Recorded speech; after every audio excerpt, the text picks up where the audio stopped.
सूर्यदेव को जल देने की विधि व नियम जो हर व्यक्ति को अवश्य पता होना चाहिए। दोस्तों, हम सभी यह तो जानते हैं कि सूर्यदेव को जल चढ़ाना कितना लाभकारी है, लेकिन इसके नियम क्या हैं, यह बहुत कम लोग ही जानते हैं। कई लोगों को सूर्यदेव को जल चढ़ाने की विधि और नियम पता ही नहीं होते हैं। वे यूं ही अपनी मर्जी से सूर्यदेव को जल अर्पित करते रहते हैं। इसमें वे जाने अनजाने में कुछ ऐसी गलतियां कर देते हैं जिसकी वजह से उन्हें सूर्यदेव को जल चढ़ाने का पूर्ण फल प्राप्त नहीं होता। इसलिए आपको सूर्यदेव को जल चढ़ाने का समय व नियम पता होना बहुत जरूरी है। आज हम आपको सूर्य को जल चढ़ाने की विधि और नियम बताने वाले हैं। इससे आपको यह पता चलेगा कि सूर्य को जल कब चढ़ाना चाहिए और जल चढ़ाने का सही तरीका कौन सा है। अगर कोई व्यक्ति सूर्य देव को जल चढ़ा रहा है तो उसे इन नियमों का पालन करना आवश्यक हो जाता है। अगर कोई व्यक्ति किसी चीज को विधि पूर्वक करता है तो उसे उसका संपूर्ण फल प्राप्त होता है। इन नियमों से सूर्य देव को जल देने का सही समय, मंत्र और दिशा इत्यादि के बारे में विस्तार से बताया गया है। लेकिन इससे पहले अगर आप मेरे चैनल पर पहली बार आए हैं तो इस वीडियो को एक लाइक करके चैनल को सब्सक्राइब जरूर कर दें, ताकि आने वाली सारी जानकारी आपको सबसे पहले मिलती रहे। तो आइए दोस्तों, वीडियो शुरू करते हैं। नंबर 1, कुछ लोगों का मानना है कि सुबह उठकर स्नान करने के बाद सूर्यदेव को जल चढ़ा सकते हैं, फिर चाहे सुबह के 9 बज रहे हों या उससे भी ज्यादा। लेकिन दोस्तों, हम आपको बता दें, यह बिल्कुल भी सही नहीं है। सूर्यदेव को जल चढ़ाने का एक निश्चित समय होता है। सूर्य को जल देने का सही समय सूर्योदय का समय होता है। इसलिए जब भी सूर्य उदय होता है, इसी समय सूर्यदेव को जल चढ़ाना चाहिए। सूर्य उदय होने के 1 से 2 घंटे के बीच में आप सूर्यदेव को जल चढ़ा सकते हैं। यह सबसे अच्छा समय माना जाता है।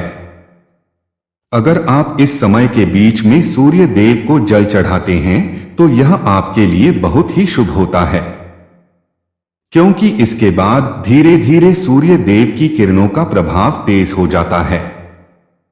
ऐसे में यह प्रक्रिया हमें बिल्कुल भी लाभ नहीं देती, बल्कि हमें हानि भी पहुंचा सकती है। कुछ लोग सूर्यास्त के समय भी सूर्य को जल अर्पित करते हैं, जो कि गलत नहीं कहा जा सकता।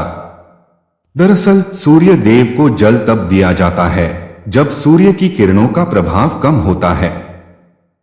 ऐसे में सूर्यास्त के समय भी सूर्य को जल चढ़ाया जा सकता है। नंबर 2, सूर्यदेव को जल देने के लिए हमेशा ऐसा जरूरी नहीं कि सूर्यदेव दिखाई ही दें, क्योंकि कई बार मौसम के बदलाव से या फिर धुंध, कोहरा, बादल आदि होने के कारण हमें सूर्यदेव के दर्शन नहीं हो पाते। ऐसे में सूर्य उदय होने का समय बदलता नहीं है, इसलिए आपको जल देने की प्रक्रिया छोड़नी नहीं चाहिए। लेकिन हम सभी यह तो जानते ही हैं कि सूर्य उदय होने की दिशा पूर्व है। फिर चाहे हम उन्हें अपनी आंखों से देख पाए या फिर नहीं देख पाए, ऐसे में आपको सूर्य ना दिखने की स्थिति पर भी पूर्व दिशा की ओर मुंह करके सूर्य देव को जल अर्पित कर देना चाहिए। नंबर 3, सूर्य को जल देने से पहले आपको स्नान जरूर करना चाहिए। सूर्य को जल देने की विधि के अनुसार इस बात का ध्यान दें कि बिना स्नान किए हुए सूर्यदेव को जल अर्पित कभी नहीं करना चाहिए, अन्यथा आपको इसका आधा अधूरा ही लाभ प्राप्त होगा। नहाने से हमारे शरीर के रोम छिद्र खुलकर उनमें से गंदगी बाहर निकल जाती है। इसीलिए अगर आप बिना नहाए सूर्यदेव को जल चढ़ाते हैं तो इससे आपको लाभ नहीं मिलता। नंबर 4, सूर्यदेव को जल किस लोटे से चढ़ाना चाहिए। कुछ लोग अपने घर के किसी भी बर्तन से सूर्य देव को जल अर्पित कर देते हैं, लेकिन विधि अनुसार यह सही नहीं है। सूर्यदेव को जल हमेशा तांबे के बर्तन से ही अर्पित किया जाता है, तभी हमें इस प्रक्रिया का संपूर्ण लाभ प्राप्त होता है। दोस्तों, वैसे तो तांबे के लोटे में जल भरकर सूर्य देव को अर्पित करना बहुत ही शुभ माना गया है, लेकिन अगर आपके घर में मिट्टी का कोई पात्र है तो इसमें जल भरकर सूर्य देव को अर्पित करना बहुत ही सर्वश्रेष्ठ माना गया है। नंबर 5, तांबे के लोटे में शुद्ध जल के साथ कुछ और चीजें भी डालें, जिससे सूर्य देव आपसे बहुत प्रसन्न होंगे। इसके लिए आपको धार्मिक दृष्टि में माना जाने वाला कुमकुम, चावल के कुछ दाने या फिर कुछ फूल भी डाल सकते हैं। इससे जल की महत्ता और भी अधिक बढ़ जाती है। अगर आप यह जल सूर्य देव को अर्पित करते हैं तो इससे सूर्य देव आपसे अति प्रसन्न होंगे और आप पर अपनी कृपा बनाए रखेंगे। नंबर 6 दोस्तों, जल चढ़ाते समय आपकी आंखों का केंद्र बिंदु लोटे से निकलती जल की धारा पर होना चाहिए। ऐसा कहा जाता है कि जब आप लोटे से निकलने वाली जल की धारा को देखते हैं तो इससे आपकी मन की बात सूर्य देव तक सबसे पहले पहुंचती है। नंबर 7, जब आप सूर्य देव को जल अर्पित कर रहे होते हैं तो आपको उस समय सूर्य मंत्र का जाप भी करना चाहिए। ऐसा करने से आपके द्वारा अर्पित किया हुआ जल सूर्य देव सबसे पहले स्वीकार करते हैं। नंबर 8 दोस्तों, सूर्य देव को जल देते समय इस बात का ध्यान अवश्य रखें कि जल आपके पैरों पर न गिरे।